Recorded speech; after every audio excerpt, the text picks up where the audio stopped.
تو میں یہ عرض کر رہا تھا کہ اللہ نے قرآن میں رمضان کے لیے 4 احکام خصوصیت سے بیان کرے، ایک پر اشارہ دیا ہے لیکن حدیث میں اس کی پھر وضاحت ہے۔ تو وہ 4 کام میں سب سے پہلا کام کیا ہے؟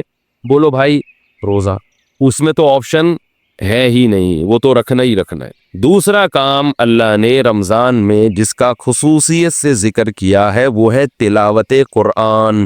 رمضان کا اور قرآن کا آپس کا بہت گہرا جوڑ ہے۔ شہر رمضان الذی انزل فیہ القرآن، فرمایا وہ مہینہ ہے جس میں قرآن نازل کیا گیا، یہ وہ مہینہ ہے جس میں قرآن نازل کیا گیا۔ تو اللہ نے رمضان کا انتخاب کیا ہے قرآن کے نزول کے لیے۔ اسی وجہ سے رسول اللہ صلی اللہ علیہ وسلم نے اس مہینے میں تراویح کو مشروع کیا، تراویح کو، تاکہ اس میں قرآن پڑھا جا سکے۔ بعض جو متجددین کہہ رہے ہیں کہ تراویح کا نبی سے کوئی ثبوت نہیں ملتا، یہ جھوٹ ہے، غلط بات ہے 100%۔ تراویح سب سے پہلے کس نے پڑھی ہے؟ محمد صلی اللہ علیہ وسلم نے۔ 3 دن پڑھ کے چھوڑ اس لیے دی کہ فرض نہ ہو جائے۔ پھر صحابہ نے ابو بکر کے دور میں ہی شروع کر دی تراویح، حضرت عمر کے دور میں نہیں شروع ہوئی ہے، یاد رکھو۔ صحابہ پھر پڑھتے رہے ہیں، نبی کے انتقال کے بعد بھی پڑھتے رہے ہیں، کیونکہ اب فرضیت کا امکان ختم ہو گیا تھا۔ حضرت عمر نے صرف اتنا کیا ہے کہ مختلف ٹولیوں میں جو پڑھ رہے تھے ان کو ایک امام پہ جمع کیا ہے، کیونکہ نبی نے جو پڑھائی تھی وہ نبی نے، آپ اکیلے امام تھے اور باقی سب لوگ مقتدی تھے، تو حضرت عمر نے ان کو نبی کے نہج پہ اس تراویح کو حضرت عمر لے کر آئے ہیں۔ اور اس کو جو نیا کام کہا وہ اس لیے کہ ابو بکر کے دور میں ایک امام پر نہیں تھے، تو اس لحاظ سے وہ نیا ہے، حضرت ابو بکر کے دور کے لحاظ سے۔ سمجھنے بات کو؟ تو بعض لوگ کہتے ہیں تراویح کا لفظ قرآن سے دکھاؤ، حدیث سے دکھاؤ۔ تراویح کا لفظ حدیث میں نہیں ہے، تراویح کی نماز حدیث میں ہے۔ تو ہم نماز کو زیادہ فوکس کرتے ہیں، ناموں میں ہمیں الجھنے کی ضرورت نہیں ہے۔ آپ اگر تراویح کو کوئی اور نام دینا چاہیں تو ہمیں کوئی پریشانی نہیں، آپ اس کو صلاۃ اللیل کہہ لیں، رات کی نماز کہہ لیں، قیام رمضان کہہ لیں، تو بھی ٹھیک ہے۔ تو ناموں سے کیا ہوتا ہے؟ اور یہ تراویح ہم نے نام نہیں دیا، یہ اسلاف نے نام دیا ہے، تابعین نے نام دیا ہے تراویح کو۔ سمجھنے یہ نام اس نماز کو کس نے دیا ہے؟ اسلاف نے، کیونکہ یہ عام تہجد سے، عام معمول سے ہٹ کے تھی، تو انہوں نے کہا اس کا نام کوئی الگ سے ہونا چاہیے۔ بعض لوگ کہتے ہیں پورے قرآن میں تراویح کا لفظ کہیں نہیں ملتا، نہ حدیث میں ملتا، لہذا یہ بدعت ہے۔ بھائی نام تو بہت سی چیزوں کا نہیں ملتا، وہ عمل اگر ملتا ہے تو وہ دیکھو، نماز جو ہم پڑھتے ہیں، اس نماز کا پورے قرآن اور حدیث میں کوئی تذکرہ ملتا ہے؟ بولو نا، نماز کے لفظ کا کوئی قرآن و حدیث میں تذکرہ، بولو نا بھائی، نہیں ملتا۔ اب کوئی نماز دکھاؤ، نہیں ہے، نہیں تو ہم بھائی نماز نہیں ہے، صلاۃ تو ہے نا۔ 5 نمازیں جو ہم پڑھتے ہیں اس عمل کا ثبوت ملتا ہے، اس کو نام ہم کچھ بھی دیتے ہیں۔ عربی میں اس کو صلاۃ کہتے ہیں، قرآن نے اس کو صلاۃ کہا، اردو میں ہم اس کو کیا کہتے ہیں؟ نماز کہتے ہیں۔ تو نام چینج کرنے سے کچھ نہیں ہوتا، اگر وہ عمل ہمیں مل رہا ہے تو ہم اس کو اپنی آسانی کے لیے کوئی بھی نام دے سکتے ہیں۔ اب میں کہیں تقریر کر رہا ہوں، 5 نمازیں فرض ہیں، اب کوئی جناب پروفیسر صاحب اٹھ کے کہیں گے نماز تو قرآن میں کہیں ہے ہی نہیں، تو میں کہوں یہ جو فجر ہم نے 2 رکعتیں پڑھی ہے یہ ہے یا نہیں؟ کہہ رہے یہ 2 رکعتیں تو ہیں مگر نماز نہیں ہے۔ میں نے کہا پھر کیا ہے؟ وہ کہا یہ تو صلاۃ ہے۔ وہ کہا اچھا بھائی، ناموں میں جھگڑا ہے، تم اس کو صلاۃ کہہ دو یار، ہم چونکہ اردو اسپیکنگ ہے، ہماری زبانوں پہ کیا چڑھا ہوا ہے؟ بولو نا، نماز چڑھا ہوا ہے۔ تو بھائی نبی صلی اللہ علیہ وسلم سے رمضان میں الگ سے جماعت کے ساتھ 3 دن تراویح پڑھانا ثابت ہے، لیکن اس کو آپ نے تراویح کا نام نہیں دیا۔ ابو بکر رضی اللہ نے بھی اس کو تراویح کا نام دیا، حضرت عمر نے بھی نام نہیں دیا، لیکن ایک نماز بہرحال اس کا وجود اور ثبوت ہو گیا۔ اب جب ہو گیا تو پھر اسلاف نے آسانی کے لیے اس کو الگ نام دے دیا، کیونکہ وہ الگ نوعیت کی نماز تھی۔ تہجد کی نماز جماعت سے نہیں پڑھی جاتی، نفل نماز میں لوگوں کو بلا کے اکٹھا کر کے اتنی بڑی جماعت قائم کرنا بدعت ہے۔ یاد رکھو، نماز میں جو کام نبی نے انفرادی کیا وہ انفرادی کرنا پڑے گا، اور جو اجتماعی کیا وہ اجتماعی کرنا پڑے گا۔ اجتماعی کو انفرادی اور انفرادی کو اجتماعی نہیں کر سکتے آپ۔ فجر کی 2 سنتیں جو نبی نے پڑھی ہے، اجتماعی پڑھی ہے یا انفرادی پڑھی ہے؟ بولو نا بھائی، انفرادی۔ اب اگر آپ کہیں میں 2 سنتیں جماعت سے پڑھوں گا، بدعت بن جائے گا کہ نہیں بن جائے گا؟ تو رمضان میں نبی صلی اللہ علیہ وسلم نے یہ جو نوافل تھے یہ جماعت سے پڑھے ہیں، جبکہ عام دنوں میں تہجد آپ صلی اللہ علیہ وسلم جماعت کا اہتمام نہیں کرتے تھے۔ اگر جماعت ہوتی بھی تو 1-2 صحابی آگے کھڑے ہو گئے۔ تبھی فقہا لکھتے ہیں کہ نفل نماز کی جماعت میں 4-5 افراد اگر اکٹھے ہوں گے تو یہ بدعت عمل کہلائے گا، کیونکہ نبی صلی اللہ علیہ وسلم نوافل میں جماعت کا اہتمام نہیں کرتے تھے۔ 1-2 آدمی ہو ٹھیک ہے، زیادہ نہیں ہو، تو اب جو تراویح میں اتنی بڑی جماعت قائم کی، اگر یہ بالکل الگ منفرد نماز نہ ہوتی تو اس میں پھر جماعت جائز نہ ہوتی، کیونکہ نبی صلی اللہ علیہ وسلم کا جو 8 رکعت معمول تھا پڑھنے کا وہ جماعت سے نہیں تھا، وہ انفرادی تھا، تو اس میں جماعت قائم کرنا کہاں سے جائز ہو گیا؟ عجیب بات ہے کہ بعض لوگ جو ہے نا وہ تراویح کی رکعتیں بخاری سے لیتے ہیں اور نبی سے لیتے ہیں، اور جماعت کہاں سے لے رہے ہیں؟ حضرت عمر سے لے رہے ہیں، اور ان دونوں کو ملا کے ایک مسئلہ بنا رہے ہیں۔ بھئی جب آپ جماعت حضرت عمر سے لے رہے ہیں تو رکعتیں بھی آپ کو کہاں سے لینی پڑیں گی؟ حضرت عمر سے لینی پڑیں گی، اور حضرت عمر نے یہ کہاں سے لی ہے؟ نبی صلی اللہ علیہ وسلم سے لی ہے۔ تو اب اگر کوئی کہے نا یہ تراویح کا لفظ دکھاؤ تو وہ نماز دکھا دو، کہ نماز نہیں تو صلاۃ تو ہے نا، تو آپ اسے کہے جیسے صلاۃ کو ہم اردو میں نماز کہتے ہیں، اسی طرح اسلاف نے اس مخصوص نماز کو جو رمضان میں جماعت سے پڑھی جاتی تھی، اسلاف نے اس کو تراویح کہنا شروع کر دیا۔ اگر آپ کچھ اور کہنا چاہتے ہو تو ہمیں کوئی اعتراض نہیں ہے، لیکن یہ نماز پڑھو آپ بہرحال اور اس کو مانو۔ اور اسلاف نے اس کو تراویح کہا کیوں یہ بھی سن لیں، کچھ اور کہہ دیتے، یہ بھی بڑی ٹیکنیکل بات ہے، نوٹ کر لیں، نوٹ، یہ بڑی خاندانی باتیں ہیں، خاندانی۔ تراویح اس لیے کہا کہ اسلاف جو تابعین تبع تابعین جب یہ نماز پڑھتے تھے تو ان کا معمول تھا کہ 4 رکعتوں کے بعد آرام کرتے تھے، تھوڑا سا وقفہ کرتے تھے، تھکاوٹ دور کرتے تھے۔ کتنی رکعتوں کے بعد؟ 4 رکعت۔ تو اب 4 رکعتوں کے بعد ریسٹ، عربی میں ریسٹ کو استراحہ کہتے ہیں۔ کیا کہتے ہیں؟ استراحت ہوتا ہے نا، ایک جلسہ استراحہ، استراحت۔ استراحہ اصل میں تھا استرواح، اور اس کے جو اصل حروف ہے نا وہ را، واو اور ہا ہے، رو، اسی سے مروحہ ہے، پنکھا، مروحہ، را واو ہا آ رہا ہے نا۔ پنکھا کیا کرتا ہے؟ ہوا پھینک کے آپ کو راحت دیتا ہے، بشرطے کہ چل رہا ہو۔ اے سی والوں کی تو کوشش ہوتی ہے کہ نہ دے، اگر پنکھا چل رہا ہو تو آپ کو کیا دے گا؟ راحت دے گا، اور آپ کی طرف بھی ہو، ورنہ دوسرے والے کو دے گا، آپ کو ٹینشن دے گا۔ تو راحت سے نکلا یہ لفظ، صحیح ہے نا؟ تو ترویحہ راحت پہنچانے والی چیز، تو 4 رکعتوں کے کو کیا کہا جاتا تھا؟ ترویحہ، کیونکہ اس کے بعد وہ کیا کرتے تھے؟ راحت حاصل کرتے تھے۔ کیا حاصل کرتے تھے 4 رکعتوں کے بعد؟ راحت۔ اب ذرا بات سمجھنا، ترویحتن کی جمع ہے تراویح، ترویحتن کی جمع کیا ہے؟ تراویح۔ عربی میں جمع کم سے کم 3 افراد پہ بولی جاتی ہے، 2 کے لیے عربی میں الگ صیغہ ہے۔ دیکھو، رجل 1 آدمی، رجولانی 2 آدمی، رجال 2 سے زیادہ۔ رجل کیا ہوا؟ روزہ کیوں لگ رہا ہے آپ کو؟ ہمارا بھی روزہ ہے بھائی، بولے نا ذرا۔ رجل ہمارے بھی روزہ ہے، اب ہمارے سامنے یہ نہ بتائیں گے صرف آپ کو روزہ لگتا ہے، سب مسلمان ہیں۔ رجل 1 آدمی، رجولانی 2 آدمی، رجال بہت سارے، یعنی 2 سے زیادہ، وہ کہیں کچھ بھی ہو سکتے۔ ترویحتن 1 ترویحہ یعنی 4 رکعتیں، ترویحتانی 2 ترویحیں یعنی 8 رکعتیں، تراویح 8 سے زیادہ۔ پتہ یہ چلا کہ اسلاف کے دور میں 8 رکعت تراویح کا تصور نہیں تھا، ورنہ وہ اس کو ترویحتانی کہتے۔ تراویح آپ لوگوں نے قسم اٹھائی ہوئی ہے بھائی، جملہ مکمل کیا کریں۔ اگر وہ 8 رکعتیں کا معمول ہوتا اسلاف میں تو وہ اس کو ترویحتانی کہتے، تراویح نہیں کہتے۔ مصنف ابن ابی شیبہ کی روایت ہے، جا کے دیکھ لیں۔ اور مزے کی بات یہ کہ عربی میں جمع کی 2 قسمیں ہیں، ایک جمع قلت اور ایک جمع کثرت۔ جمع قلت کہا جاتا ہے 9 تک کے افراد، اور جمع کثرت اس سے بھی زیادہ۔ تو تراویح کا مطلب 3 ترویحوں سے زیادہ، 12 رکعتوں کو بھی نہیں کہہ سکتے آپ، الا یہ کہ اس میں تسامح سے کام لیں، ورنہ اصل کیا ہے کہ تراویح کا مطلب بہت سارے ترویحیں، بہت سارے ترویحیں۔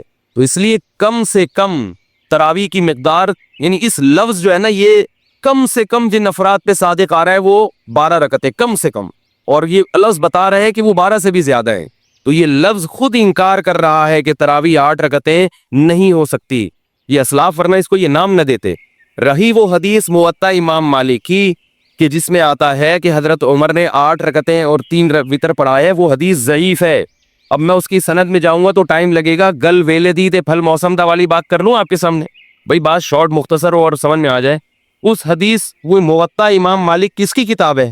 پورا نام بتا رہا ہوں، موطا امام مالک، یہ کس کی کتاب ہے؟ یہ تو ایسے پھر بھی نہیں بتا رہے یار آپ لوگ، یہ تو ایسے ہی ہو گیا جیسے ایک وہ تھا، ایک وہ بیٹھا ہوا تھا، وہ پہلے زمانے میں سیٹ چیلے وہ اتنی گرو ہوتا تھا نا, اس کا ایک چیلا ہوتا تھا ہے چیلا.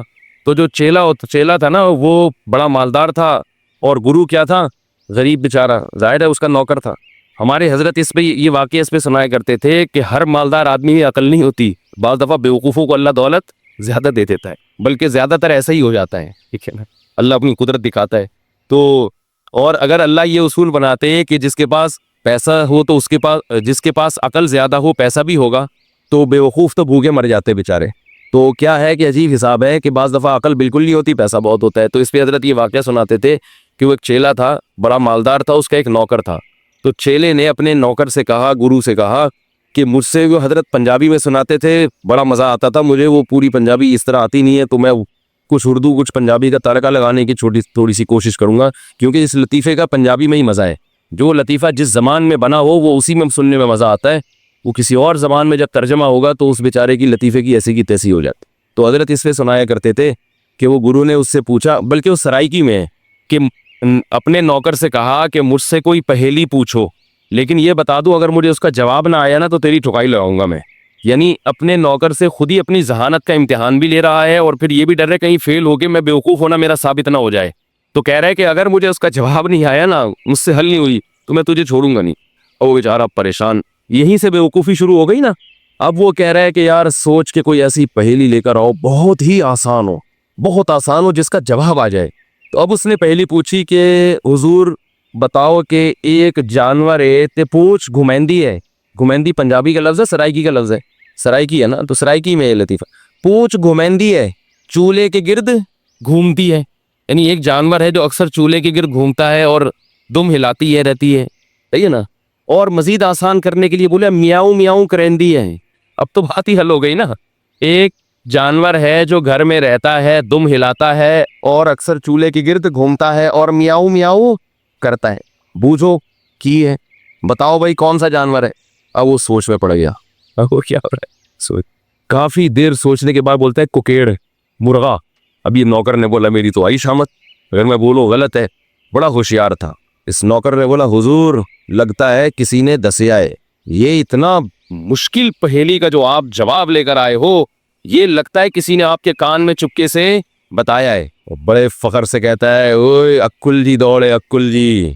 یہ کیا ہے, عقل جی دوڑ ہے, عقل کی دوڑ ہے بھائی, کوئی بتا نہیں رہا ہم کو. تو میں آپ سے پوچھ رہا ہوں موطا امام مالک کس کی کتاب ہے. آپ کہہ رہے ہیں پتہ ہی نہیں, تو نام تو لے رہا ہوں امام مالک کی. یہ تو ایسے ہی ہو گیا جیسے ایک امتحان میں سوال آیا, پہلے محمد بن قاسم کا پورا تذکرہ تھا کہ اسے ہندوستان پہ 17 حملے کیے اور یہ کیا اور وہ کیا, آخر میں بچوں سے سوالات تھے, کیونکہ وہ بچے اتنے نالائق تھے آج کل جیسے اسکولوں کے ہوتے ہیں کہ وہ استاذ پیپر اتنا آسان بناتے ہیں پھر بھی پاس نہیں ہوتے. تو اب استاذ نے تنگ آ کے جو پیپر بنایا نا وہ یہ تھا, پہلا سوال تھا محمود غزنوی نے ہندوستان پہ 17 کیا کیے. محمود غزنوی نے ہندوستان پہ 17 کیا کیے, حملے کیے ظاہر ہے. دوسرا سوال یہ تھا محمود غزنوی نے کس ملک پہ 17 حملے کیے, یہ دوسرا سوال ہے. تیسرا سوال ہے محمود کس شخص نے ہندوستان پہ 17 حملے کیے. یہ 3 سوال ہیں اور 3 میں ایک کرنا ہے, 2 اختیاری ہیں, ٹھیک ہے نا. کمپلسری صرف ایک ہی سوال ہے. بچے پھر بھی فیل ہو جاتے ہیں, وہ پھرے دیکھ رہے ہوتے ہیں جو لے کر آئے ہیں نا یار اس میں کہاں لکھا ہوا ہے. تو دیکھو کہا کتنا آپ لوگوں نے پریشان کر دیا. اگر آپ اسی وقت جواب دے دیتے امام مالک کی ہے تو پھر مسئلہ یہ اتنے 2 واقعات آپ کو اتنے حسین واقعات سننے کو نہ ملتے. تو موطا امام مالک میں یہ حدیث ہے کہ حضرت عمر نے 8 رکعتیں اور 3 وتر پڑھائے تھے. تو موطا امام مالک کس کی کتاب ہے, امام مالک کی. امام مالک میں خود اس حدیث کو نہیں لیا ہے, یہ ضعیف ہے. اگر یہ صحیح ہوتی تو جو اس کا مؤلف ہے سب سے پہلے وہ اس کو فالو کرتا نا. خود امام مالک کا یہ مذہب نہیں ہے کہ تراویح 8 رکعتیں ہیں, خود انہوں نے اس کو فالو نہیں کیا. سمجھ رہے ہو بات کو. تو اس لیے جو مجتہدین ہیں جو فقہا ہیں ان کی بات کو مانو بھائی, جو ساری دنیا چلتی چلی آئی ہے. اب یہ تو اب رواج ہو گیا اتنا. پھر بھی بار بار میں یہ کہتا ہوں کہ لڑنا نہیں چاہیے ان چھوٹے مسائل میں, بس آپ کا نظریہ درست کرنا, موقف اپنا سامنے رکھنا مقصد ہے. پھر بھی کوئی 8 پڑھ رہا ہے 20 پڑھ رہا ہے تو کسی پہ طنز نہ مارو. لوگ کیا کرتے ہیں کہ ایک دوسرے پہ طنز کرنا شروع کر دیتے ہیں, تو آپ اپنے آپ کو متبع سنت سمجھے اور دوسرے پہ طنز ماریں, یہ طریقہ غلط ہے. اور نبی صلی اللہ علیہ وسلم کے نہ یہ اخلاق ہے نہ یہ سیرت ہے. وہ بولیں بھائی اس بیچارے کی جو سمجھ میں آیا اس کو نبی کا جو طریقہ اس کی سمجھ گیا, وہ اپنے حساب سے سنت کو فالو کر رہا ہے, تو ٹھیک ہے. اس کو اگر وہ اجتہادی خطا پہ ہے تو اللہ تعالیٰ پھر اس کو، اگر وہ اس میں صلاحیت ہے اجتہاد کی اور خطا ہو رہی ہے تو اللہ اس کو ثواب دے دے گا اس کا۔ تو دو کام میں نے بتا دیے۔ دوسرا کام کیا ہے؟ تلاوت، اور اسی کے لیے نبی صلی اللہ علیہ وسلم نے تراویح کو مشروع قرار دیا۔ پھر آپ صلی اللہ علیہ وسلم حضرت جبریل کے ساتھ رمضان میں قرآن کا دور کیا کرتے تھے، تو اس لیے رمضان میں رات کو تراویح بھی پڑھنی چاہیے اور دن میں بھی تلاوت کا اہتمام کرنا چاہیے۔ تیسرا کام جس کا حدیث میں ذکر ملتا ہے اور قرآن نے اشارہ بھی دیا اس کی طرف، وہ کیا ہے؟ صدقات و خیرات کی کثرت۔ روزہ رکھنا آسان ہے، مال خرچ کرنا مشکل۔ آج کل لوگ منتیں جو مانتے ہیں نا کہ میرا یہ کام ہو گیا تو یہ کروں گا، یا خواتین جو منتیں مانتی ہیں، نماز روزے کی تو منتیں مانی جاتی ہیں، پیسے خرچ کرنے کی منتیں نہیں مانی جاتی۔ دکھتی رگ پہ ہاتھ رکھا کہ میں نہیں رکھا، میں نے پیسے خرچ کرنے کی منتیں نہیں مانی۔ پیسوں سے ہمیں بہت محبت ہے، اور اللہ نے جہاں نماز کا ذکر کیا وہاں مال خرچ کرنے کا ذکر ساتھ ساتھ کیا۔ اس سے پتہ چلتا ہے کہ اللہ کو کنجوس نمازی پسند نہیں ہے۔ تو ہم اس نوٹ سے دل نہ لگائیں، اس پراپرٹی سے دل نہ لگائیں، رکھیں، مگر ساتھ ساتھ اللہ کی راہ میں خرچ بھی کیا کریں۔ آپ کو پتہ ہے کہ پہلے صوفیاء کرام کی جو خانقاہ ہوتی تھی، آج کل چند ایک کو چھوڑ کے اچھے لوگ بھی ہیں تصوف میں، الحمدللہ انہی کی برکت سے آج یہ دین قائم ہے۔ ہم بھی اسی تصوف کے سلسلے سے جڑے ہوئے ایک نالائق ہیں جو آج یہاں بیٹھ کے ٹوٹا پوٹا دین کا کام کر رہے ہیں۔ تصوف پر رد ہرگز مقصد نہیں ہے، کسی کا مذاق اڑانا مقصد نہیں ہے، لیکن بہت سی خانقاہیں کھانے پینے کا ایک ہوٹل بنی ہوئی ہیں، لنگر فری کے چل رہے ہیں، اور مریدین آگے پڑے ہوئے کھا رہے، کھا کے گردنیں موٹی ہو رہی ہیں۔ جب ان سے پوچھا جائے کہ تم یہاں کیوں پڑے ہوئے ہو تو کہتے ہیں ہم اصلاح کرنے کے لیے آئے ہوئے ہیں۔ ہم کیوں آئے ہوئے ہیں؟ اصلاح کرنے۔ چلو پھر بسم اللہ کرو، کھانا کھو۔ پھر وہ سیٹ کوئی وہ لے آیا، دیگ لے آیا بریانی کی، تو بھائی کوشش کیا کرو جتنا ممکن ہو کھانا اپنے پیسوں سے کھایا کرو، اس سے اصلاح زیادہ ہوتی ہے۔ دوسروں کے پیسوں سے کھانا کھانے سے اصلاح بولو نا کم ہوتی۔ اور اگر خانقاہ میں ہو تو کوشش کرو کھاؤ ہی نہیں، روزے رکھو، کیونکہ روزے رکھنے سے جو اصلاح ہوتی ہے وہ کھانے سے نہیں ہوتی۔ تو بہرحال تو پہلے، لیکن اچھی خانقاہیں بھی ہیں الحمدللہ۔ تو میں یہ نہیں کہہ رہا کہ لنگر کوئی کھلا رہا ہے تو وہ غلط کر رہا ہے، اور جو کھا رہا ہے غلط کر رہا ہے، بدگمانی جائز نہیں ہے، لیکن تھوڑا سا اپنے اوپر بھی انحصار کرنا چاہیے نا۔ ایک خانقاہ ایسی ہے ملیشیا میں، میرا بھائی وہاں گئے، انہوں نے بتایا کہ جس کو بھی ملیشیا میں کھانا مہنگا پڑ رہا ہے نا ہوٹل سے خرید کے کھانا، وہ شیخ سے اصلاحی تعلق قائم کر کے خانقاہ میں ایڈمیشن لے لیتا ہے۔ آنکھوں دیکھا واقعہ بتایا انہوں نے، شیخ سے اصلاحی تعلق قائم کریں گے اور خانقاہ میں ایڈمیشن لے لیں گے، اور پھر وہاں پہ لنگر آ رہے ہیں اور وہ اصلاح کی نیت سے کھا رہے ہیں۔ تو اگر کبھی جانا ہو تو ملیشیا میں مجھ سے پوچھ کے جائیں آپ لوگ، ٹھیک ہے نا؟ میں اپنے بھائی صاحب سے پوچھوں گا بھائی وہ کدھر ہے یار وہ خانقاہ، میں نہیں جاؤں گا وہاں، بات کر رہا ہوں۔ تو ایسے لوگ بھی ہیں۔ تو جیسے جب وہاں ملیشیا میں ہو سکتا ہے، حالانکہ وہ بھی ہمارے ہی ایک سلسلے کی خانقاہ ہے، تو یہاں نہیں ہو سکتا کیا؟ یہاں بھی ہے۔ تو اس لیے پہلے کیا تھی؟ خانقاہ تھی، تو اس میں جو ہمارے صوفیاء کرام ہیں وہ کیا کرتے تھے؟ اپنے مرید کے دل سے دولت کی محبت نکالنے کے لیے کیا کرتے تھے؟ کڑک کڑک نوٹ اور سکے جلوایا کرتے تھے۔ اس کو ہمارے حضرت جو ہے نا، ہمارے شیخ مفتی رشید احمد صاحب ایسے بتاتے تھے کہ اگر دل میں نوٹوں کی محبت ہے نا، جیسے آج تو نوٹ ہے سکے نہیں ہے، پہلے تو دینار ہوتے تھے، درہم ہوتے تھے، تو فرماتے تھے کہ ہم پھر یہ کریں گے کہ جس کے دل میں پیسے کی محبت ہے نا، کہ ہر وقت اپنے بٹوے میں پیسے گنتا رہتا ہے اور دیکھتا رہتا ہے اتنے پیسے ہوگا، اتنے ہوگا، اتنے پیسہ، اتنا پیسہ، تو فرماتے تھے اس دل سے دنیا کی محبت نکالنے کے لیے ایک کام کیا کرو، 5000 کا کڑک نوٹ پکڑو اور ایک طرف ماچس کی تیلی سے آگ لگاؤ اور آہستہ آہستہ اس کو جلاؤ۔ کرنا نہیں ہے یہ کام کہیں آپ شروع نہ کر دیں آپ، یہ تو کسی شیخ سے باقاعدہ اجازت لے کے، وہ آپ کے حالات دیکھ کے آپ کی نفس پکڑ کے چیک کرے گا کہ آپ کی بیماری یہاں تک پہنچ گئی ہے کہ آپ صدقہ بھی نہ کرو، آپ تو جلاؤ، آگ لگاؤ ان نوٹوں کو، لیکن آپ نہ کرنا۔ یہ ڈاکٹروں کی باتیں وہ ذرا اوپر کی باتیں ہیں، میں ایک بتا رہا ہوں کہ ایسا بھی کیا ہے دل سے پیسوں کی محبت نکالنے کے لیے۔ فرماتے کنارے پہ آگ لگاؤ، پھر آہستہ آہستہ جب وہ نوٹ جلے گا تو آپ کا دل بھی اندر سے جلے گا، بڑا کلاوازیاں کھائے گا، ہائے ہائے کیا ہو رہا ہے۔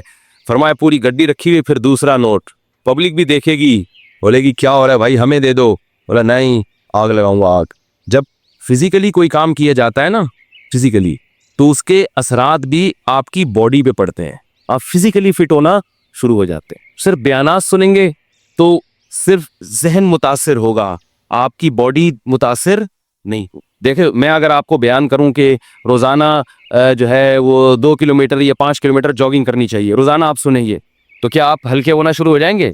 جب تک آپ کریں گے نہیں ہوں گے۔ تو اگر میں آپ کو یہ بتاؤں نوٹوں کی محبت دل میں نہیں ہونی چاہیے، پیسے سے محبت نہیں ہونی چاہیے، دنیا ہے ختم ہونے والی ہے، قبر میں نہیں جائے گا، سنتے رہو گے کچھ بھی اثر نہیں ہوگا۔ تو فزیکلی جب آپ اس کو جلانا نہیں، بھائی اللہ کا واسطہ بار بار کہہ رہا ہوں، اگر آپ اس کو جلانا شروع کر دیں، اور وہ آپ کہیں گے کہ پھر ہمیں کیوں ترغیب دے رہے ہو جب منع بھی کر رہے ہو، وہ پھر کسی اور وقت بتاؤں گا میں۔ تو ایسے جب آپ اس کو آگ لگائیں گے، ہلکی ہلکی آگ لگے گی، اور یہ آگ نوٹ پہ کم اور آپ کے دل پہ زیادہ لگ رہی ہوگی، اندر اندر سے آپ جلنا شروع ہوگے، زیادہ محبت ہوگی، تو آپ کے سر کے بال خود بخود غائب ہونا شروع ہو جائیں گے۔ ایسا لگے گا وہ بھی جل رہے ہیں اور بغلیں بھی جل رہی ہیں، ٹھیک ہے نا، سب جلا کے آپ بالکل صاف ستھرے ہو جاؤ۔ تھوڑے دنوں میں آپ کے دل سے یہ دنیا کی محبت ختم، اور آپ دیکھو گے یار جلا دیا پھر بھی اللہ کھانے کو دے رہا ہے، تو میری بنیادی ضرورتیں پوری ہو رہی۔ تو یہ مشق کروائی جاتی تھی، لیکن آج کل منع کیا جاتا ہے، آج کل منع کیا جاتا ہے۔ تو آج کل اتنا ہی کر لو کہ صدقہ کر دو، 5,000 کا کڑک نوٹ نکالو، کسی فقیر کو یہ چونیاں ٹنیاں چھوڑ دو۔ 5 روپے کا سکہ دیکھا اپنے سمٹ کے احتجاج میں کتنا چھوٹا سا ہو گیا ہے، ابھی سنے 10 کا بھی سکہ آ گیا ہے، یہ 50 کا بھی سکہ، اوف۔ تو کیا ہو رہا ہے، ہمارے ملک کی حالت کیا ہو رہی ہے؟ یہ بھی اس لیے ہو رہی ہے کہ پیسہ جمع ہو رہا ہے، خرچ نہیں ہو رہا۔ تو جو ہے نا یہ سکے وکے کے بجائے اب کیا ایک کڑک سا نوٹ نکالا، اپنے بھائی کو دے دیا، بہن کو دے دیا، اور کیا ہے رشتہ داروں میں کوئی غریب ہے اس کو دے دیا۔ لوگ رشتہ داروں میں جو غریب ہے اس کو زکوٰۃ دیتے ہیں، دینی چاہیے، ڈبل ثواب ہے، لیکن یاد رکھو کہ رشتہ داروں کا تو ویسے ہی حق ہے، اللہ کے بندو ان کو تو ویسے ہی خرچ کرنا چاہیے، ان کو زکوٰۃ پہ کیوں ٹہلا رہے ہو؟ اگر کوئی رشتہ دار غریب ہے تو وہ تو آپ کی ویسے ہی ذمہ داری ہے نا، اس کا خیال کرو، ٹھیک ہے زکوٰۃ بھی ہو جاتی ہے، لیکن میں یہ عرض کرتا ہوں کہ زکوٰۃ کے لیے تو بہت زیادہ سے زیادہ مستحق کو تلاش کرو، اس رشتہ دار کو ہدیہ دے دیا کرو، ویسے اتنی ہی رقم قسمت میں دے دو ہدیے میں، کیونکہ رشتہ دار بہت سے لوگوں کے اتنے غریب ہوتے نہیں ہیں، لیکن وہ پھر بھی کچھ ہیلے بہانے کر کے کھینچا تانی کر کے کیا کر دیتے ہیں، زکوٰۃ پکڑا دیتے ہیں ان کو۔ تو مفتی سے فتویٰ لیتے ہیں، زکوٰۃ ادا تو ہو جاتی ہے، لیکن اس سے بھی بڑے بڑے غریب دنیا میں پڑے ہوئے ہوتے ہیں، تو رشتہ داروں کو ویسے ہی دے دو بھائی۔ اب ایک بیوہ عورت ہے جس کا بیٹا کما رہا ہے، ٹھیک ہے، وہ بیوہ غریب ہے، اس کے پاس نہ سونا ہے نہ پراپرٹی ہے، اس پہ زکوٰۃ لگ جاتی ہے، لیکن جب اس کا بیٹا کما رہا ہے تو اس کو دینے کی کیا ضرورت ہے بھائی؟ ان کو دے دو نا جن کے بیٹے بھی نہیں کما رہے، اس کی ضرورت تو پوری ہو رہی ہے نا بیٹے کے ذریعے۔ فقہی لحاظ سے بعض چیزیں درست ہوتی ہے، مگر مصلحت کے لحاظ سے خراب ہوتی ہے اور شریعت کے مزاج کے موافق نہیں ہوتی۔ تو بعض دفعہ مفتی فتویٰ دے دیتے ہیں کہ زکوٰۃ اس پہ لگ جائے گی، لیکن آپ کا ضمیر اس کی اجازت نہیں دے رہا ہوتا، تو ضمیر کی بھی مان لینی چاہیے۔ ایک بیوہ عورت ہے جس کا بیٹا کما رہا ہے لیکن وہ بیوہ غریب ہے، تو بیوہ پہ زکوٰۃ لگ جائے گی، کیونکہ شریعت اس کی غربت کو دیکھتی ہے، اس کے بیٹے کو نہیں دیکھتی۔ لیکن اصولی طور پر کیا ہے کہ زکوٰۃ کا مقصد غربت ختم کرنا ہے، لوگوں کی حاجت پوری کرنا ہے، تو ایسے کو دو نا جو اس سے زیادہ محتاج ہے، اور اس کو ویسے ہی دے دو۔ اگر یہ بیوہ آپ کے رشتہ داروں میں سے ہے تو آپ اس کو ویسے ہی ہدیے کے نام پہ دے دیں، ہدیہ تو کسی کو بھی دیا جا سکتا ہے۔ تو اس لیے بھائی رمضان میں تیسرا کام کیا کرنا ہے؟ کڑک کڑک نوٹ بولو اللہ کی راہ میں، بولو نا، جملہ مکمل کریں، آدھا کام اسی سے ہو جائے گا، بولنے سے ہو جاتا ہے۔ کڑک کڑک نوٹ اللہ کی راہ میں خرچ کرنے ہیں، اور شیطان کہے گا کیا کر رہے ہو، اتنی محنت سے کمائے ہیں، اتنی محنت سے کمائے ہیں، کیسے دے دوں؟ دیکھو نبی نے کیا فرمایا، بہترین صدقہ کون سا ہے؟ دل تھام کے سنے یہ حدیث، بہترین صدقہ کون سا ہے؟ فرمایا تأمل الغنا وتخشى الفقر، وہ صدقہ کہ رقم خرچ تو کرنے کے وقت تمہیں یہ خیال ہو کہ اگر میں نے یہ پیسے خرچ نہیں کیے تو ان پیسوں سے مزید پیسہ بنا سکتا ہوں، ان پیسوں سے مزید پیسہ بنا سکتا ہوں۔ تأمل الغنا، امید غنا کی کہ یار یہ اگر میں نے روک لیے نا تو ایسے مواقع آئیں گے جن میں انویسٹ کر کے نوٹ پہ نوٹ چھاپ لوں گا، تو اس پیسے سے انسان کو زیادہ محبت ہوتی ہے۔ دوسری چیز اس میں یہ ہو، تخشى الفقر، اگر ابھی خرچ کیا تو موجودہ حالت سے نیچے بھی آ سکتا ہوں، صرف امیدیں نہیں ہے، خطرات بھی ہے۔ تأمر الغنا وتخشى الفقر، اور فرمایا ان تکون صحیحا شحیحا، صحت مند بھی ہو، ورنہ بعض دفعہ بڑھاپے میں انسان خوب صدقات و خیرات شروع کرتا ہے، اس کو پتا ہے اب میں دنیا سے جا رہا ہوں، یہ پیسہ میرے کام نہیں آئے گا، بچوں سے بنتی نہیں ہے، ان کو محروم کرنا ہے، تو یہ فلانے مدرسے میں دے دو اور فلاں مسجد میں دے دو۔ صحیح کا مطلب بالکل جوان ہٹا کٹا، ابھی کھانے پینے کی، لائف کو انجوائے کرنے کی عمر ہے۔ یہ میں نہیں کہہ رہا بھائی، مجھ پہ کیوں غصے ہو رہے ہیں، میں تھوڑی کہہ رہا ہوں، یہ کون کہہ رہا ہے؟ رسول اللہ، اللہ کے سفیر جو دنیا میں اللہ کا پیغام لے کر آئے تھے، صحیحن، صحت مند، ہٹا کٹا. اور آج تو بڑھاپے میں نہیں کرتے، پاؤں کور میں لٹکے ہوئے ہوتے ہیں، پھر بھی میرا پیسہ میرا پیسہ میرا پیسہ. لیکن جوانی میں کرنا اور مشکل ہے. ان تکون صحیحن، 4 شرطیں. دوسرا شحیحن، شحیح